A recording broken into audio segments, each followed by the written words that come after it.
Hi, this is Sarah Tedrick-Parikh, and I'm going to show you how to make a research website from a template. And I will warn you from the beginning that I will have to stumble around a little bit to find a few of the settings. I know that they're there, but I may not remember exactly how to get to them. But this should walk you through. You should be able to just follow along, play the video while you're doing it yourself. You can pause. YouTube also lets you speed up or slow down the video, so that might be good to know. What I just did is I took an email from Dr. Ling, and he has a link right down here that goes to his website, and he made just a quick template based on that because it's pretty easy to set up once you start going. So I'm going to start with so let me actually show you from the beginning. So he just emailed me this link, which went to this same place. You see they're the same on both sides. I'm going to keep going over here. And I'll say Dr. Parikh's research team. I don't really love that as being the name itself. Let's see what Dr. Ling did. Yeah, he just has kind of one word.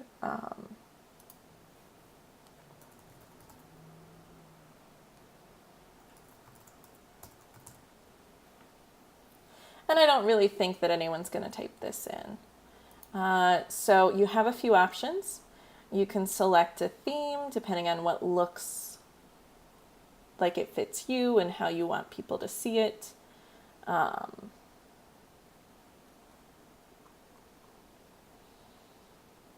go with iceberg to start with. You can always change it later.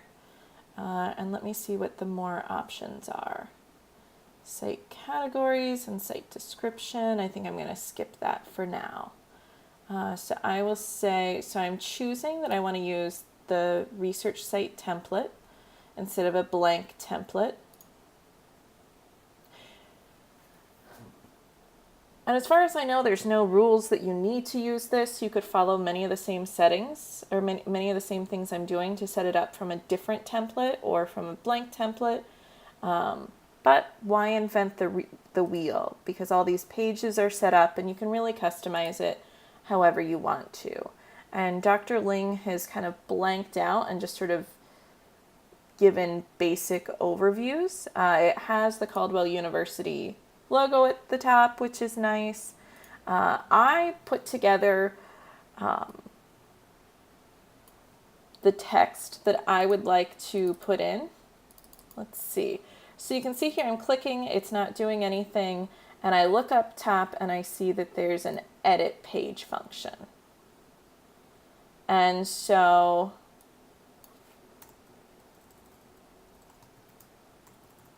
it's pretty easy. I'm just editing.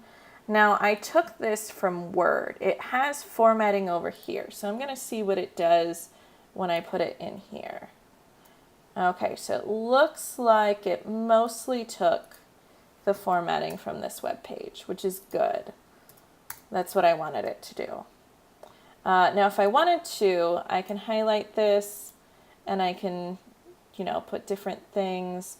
I can change the font size. If I do something I don't want to do, I can use the undo tool up here, or I tend to do it through the keyboard thing. So I want to see what the font was. Okay, so the font was 12 point. Okay, so I'm going to redo what I did, and I'm going to put it back to 12 point.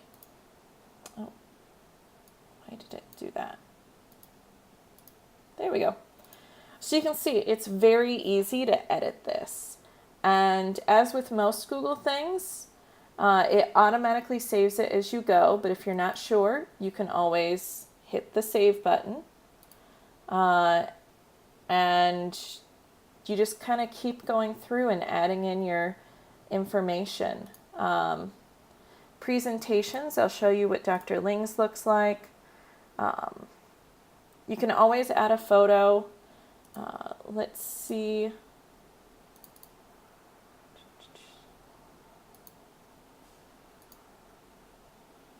you should be able to just drag and drop a photo. Let me see if I can find, see, I usually keep a photo pretty accessible.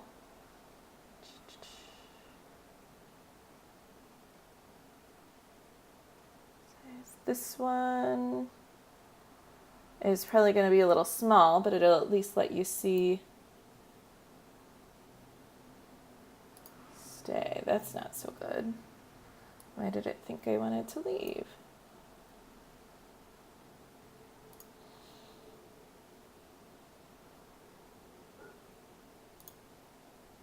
All right, so you can't just drag and drop here. It seems to keep thinking that I want to and apparently the template keeps the photos. So you have several photos of Dr. Ling that you could use. I don't recommend that. But you can upload images. So again, I'm going to upload that photo. It may not come out, it might not be the right size, but it'll at least be enough that you can see.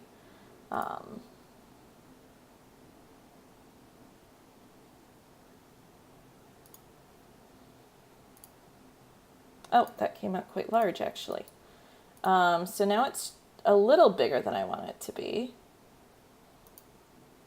Oh, and that wasn't how I wanted it to do. Small, medium. I think I'll go with medium. And so now I'll delete where it says to put your photo here.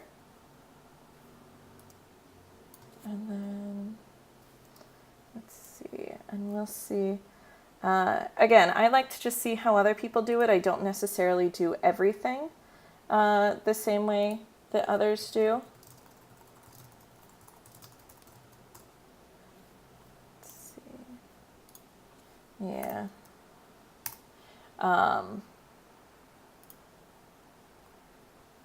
For example, for About Me, I decided to put quite a bit of information.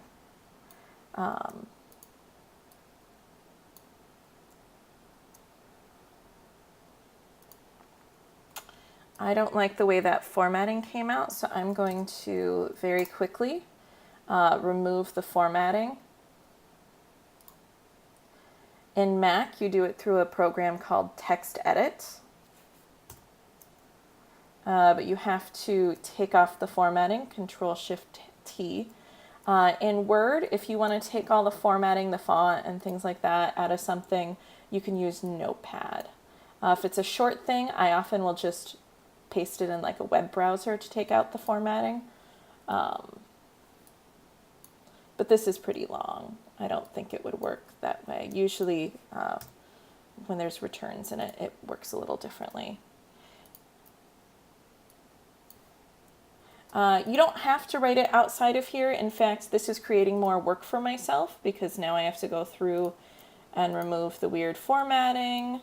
If I had just written it in here the first time, it would have been good to go.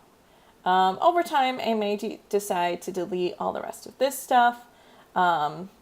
This is really so students can get to know me, and potentially so other colleagues could find me and learn more about the work I do. The idea is that these websites will serve in part as a recruiting tool, marketing, things like that. So students, you can insert student photos, and I'll show you real quick what Dr. Ling's looks like because he has current research team members, so he just has them submit a photo. And then at the bottom, he has former research team members. So again, it's very personable. Students who look at this see what's going on. Areas of research, he talks about the work that he does, and you see there's a lot of photos. Really do try to include photos whenever you can. That's what really makes websites communicate. And you may not have many right now, but keep an eye out for times when you could take a photo of something going on in class. Links, you can put links to things. For example, Dr. Ling has put links to things with counseling and psych here at Caldwell. But you can also do it to professional associations that you're a member of or have been a member of.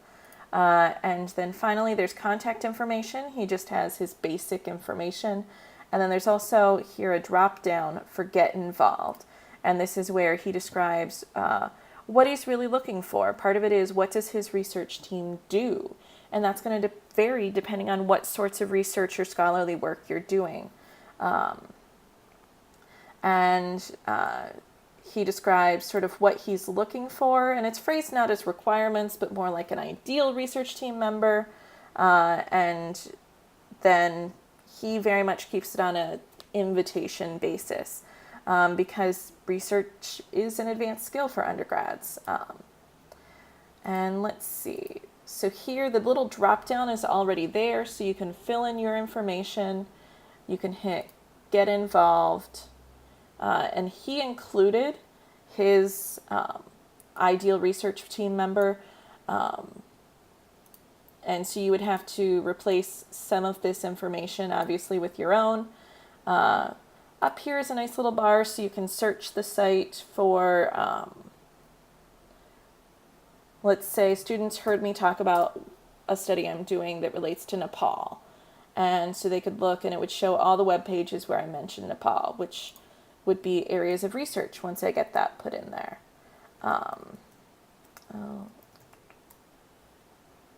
Yeah, so if I had current research, I could just hit edit, and let me run it through this to take out its formatting.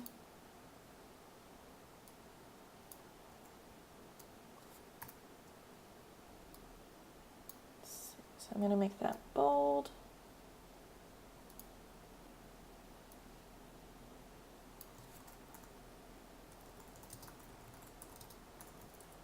I'm just going to change the wording to fit how I want it to fit.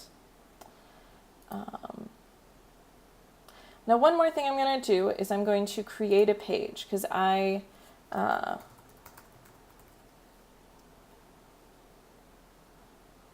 so I could choose to nest it, just like if you remember over here, contact information has get involved. So you can put it at the top level, meaning it would show up here. Or you could put it under something else, and you can choose what you want it to be under. But I want it to be right up top. And template, yep, I'll use the web page template. I think that's just the generic template.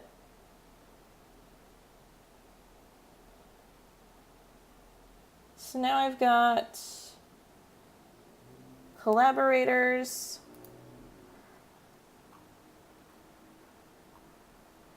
And I don't think it's going to take the pictures. We'll see what it does.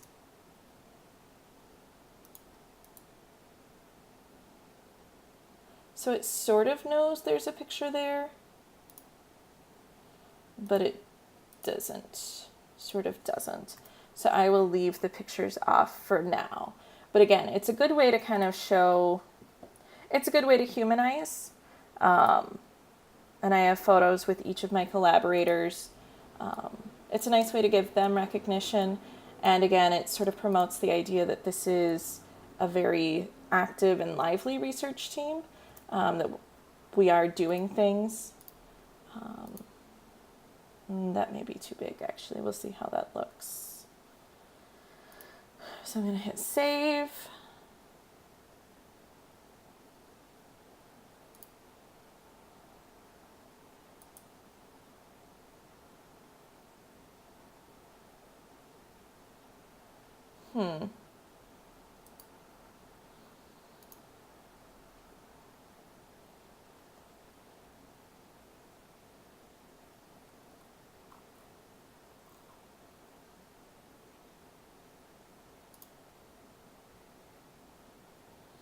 So now I'm confused because I don't know where my save went, where my page went.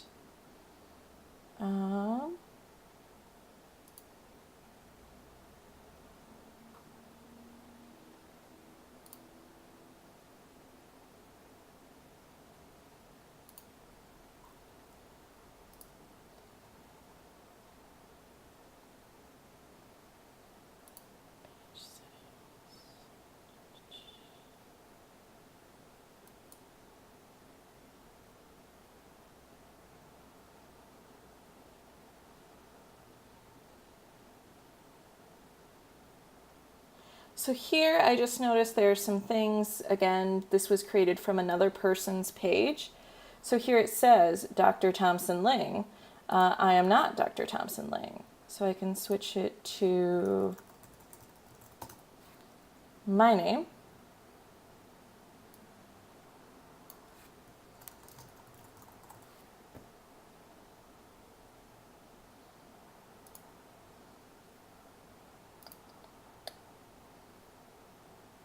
Edit site layout.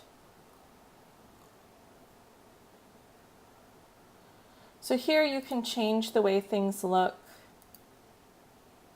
You could create a sidebar if you wanted.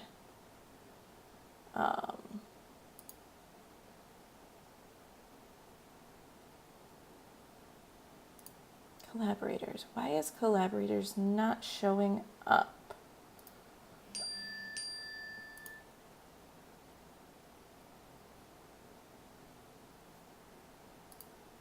Let me see. All right, I've done a couple things now. Let me figure out how to. So edit site layout. Okay. I want to go back to the way it was.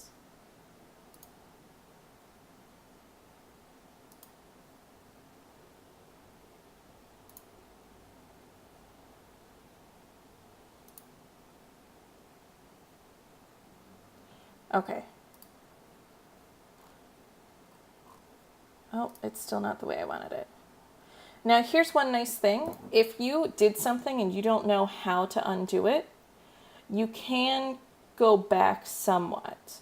You can go back a little bit. So this is for the current page. But again, I see I don't have my header anymore. So let me go back to edit site layout. And I want to have the header. There we go. Now it looks the way I want it to. The problem is I added a page and I'm still not seeing.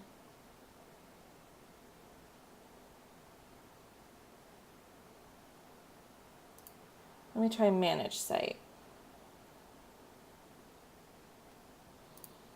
Sure, we'll show the name.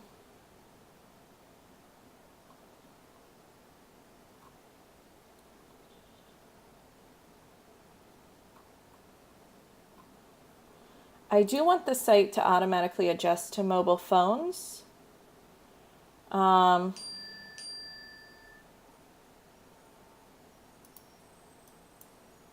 So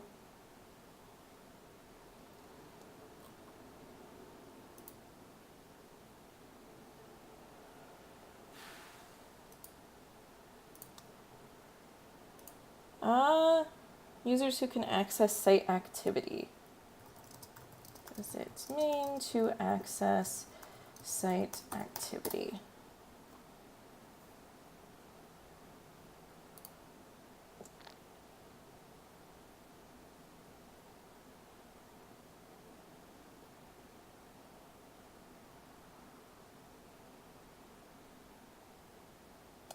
Okay, so I'm just going to say collaborators only based on what I saw there.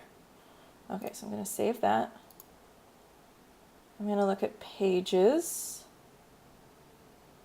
Collaborators, it's there.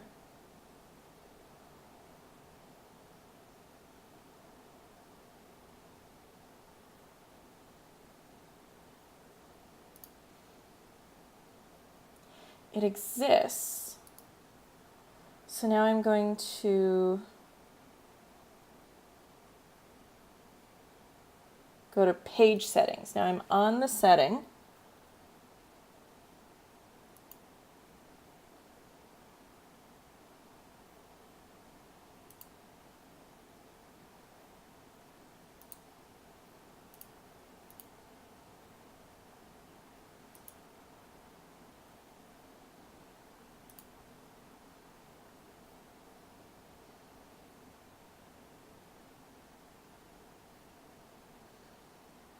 Okay, so here I am.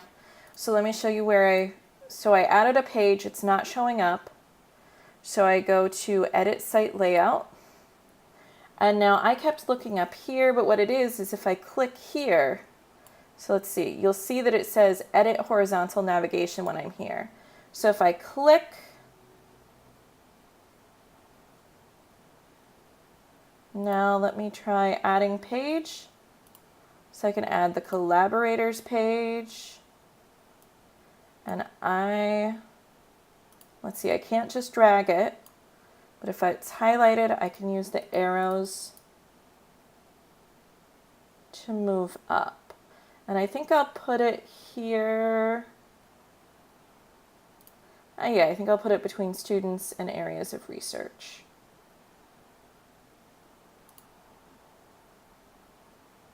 Okay, and now my tab has connected. I see that this font actually looks kind of funny, so I'm going to close out of it.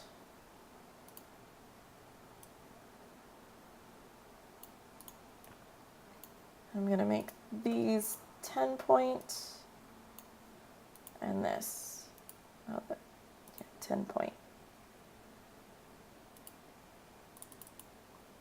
Is that actually 12 point?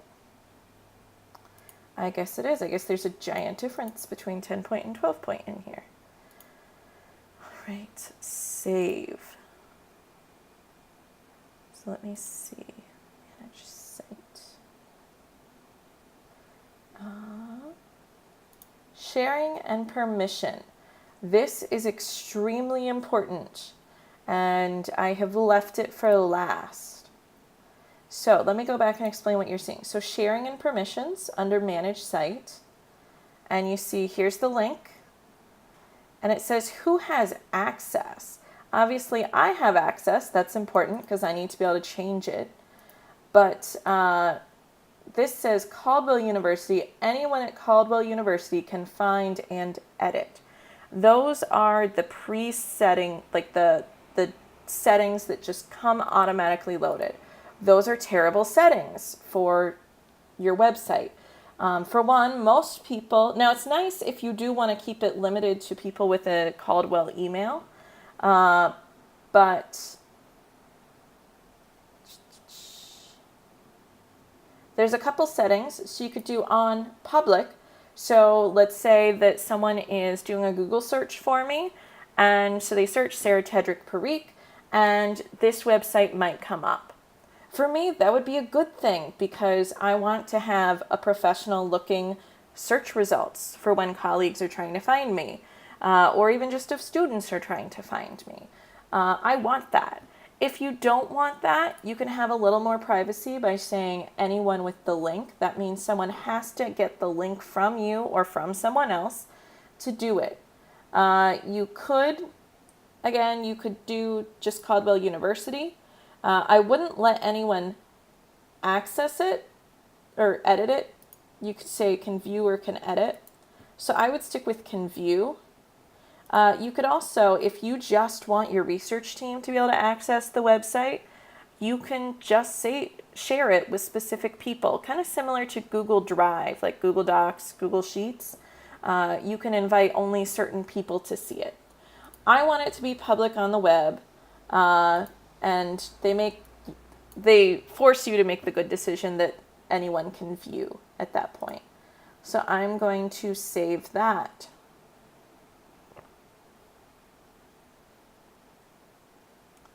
And then you can also invite individual people. So for example, if I have someone on my research team whose job it is to update the website, I can invite them to be able to edit it. I could also make them an owner, but I would probably just say you can edit it. If I was collaborating closely with another faculty member and we decided to have a shared website, then I might say we're both owners. So you can send that out, and then they would, anytime they're signed in, they can access it. That's another thing. You'll have to be able to be signed in order to make changes to your website. But it is pretty easy peasy, as you can see. So up here it says share. So before it probably had a box up there too. I don't remember. I probably just didn't see it. So you can see there's a lot more to be filled in. And so I actually will take this offline until I have it finished. But you can see it really only took me about 20 minutes to get going on it. And you can also, you can even hide some of the pages. Actually, that's a really good idea. Let me show you how to do that. So if I want to edit the site layout, so I could, for now, all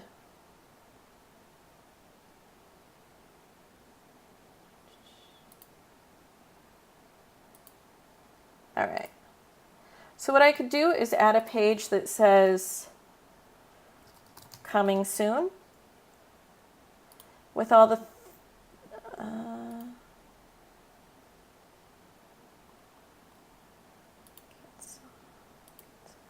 okay, so first I would actually have to, no.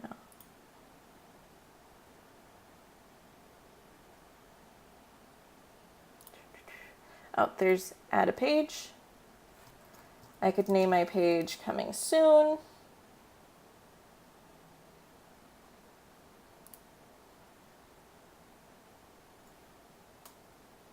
So just because I made my page doesn't mean it shows up here, remember?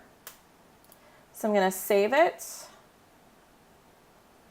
And then I am going to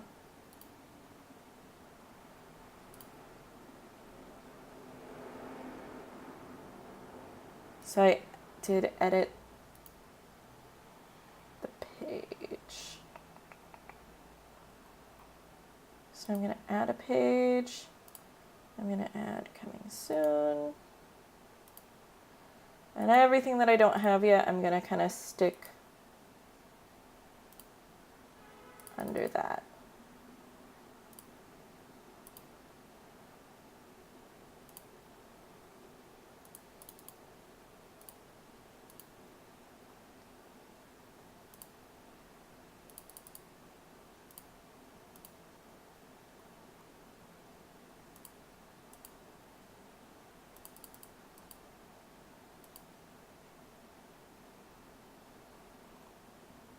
So that's just kind of my little, all right, I'm not quite ready for this to be available yet.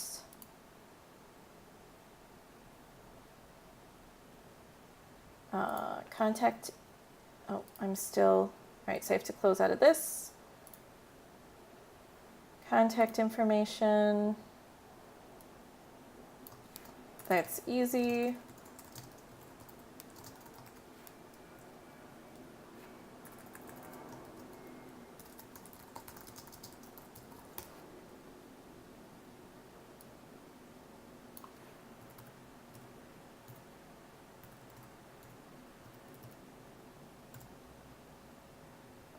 I think that's my office number. Let me see, I always have to check my email.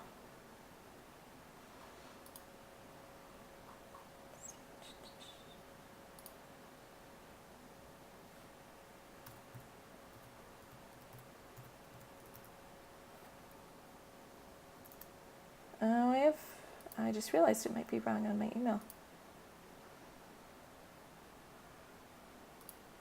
No, it's not wrong on my email, but I think I've written it wrong elsewhere.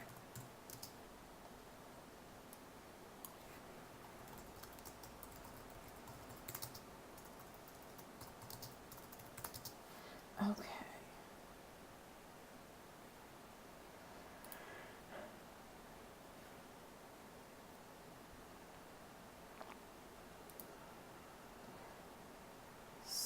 So, let's see what happens.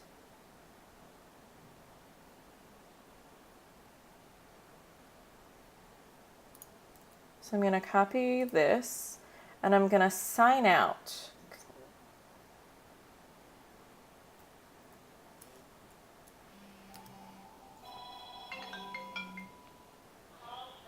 And so you see here, my web page is live. All right, so that's the basics of how to set up a web page. You can contact me if you want help, if you're not sure what I meant by something, or if you're struggling. Good luck.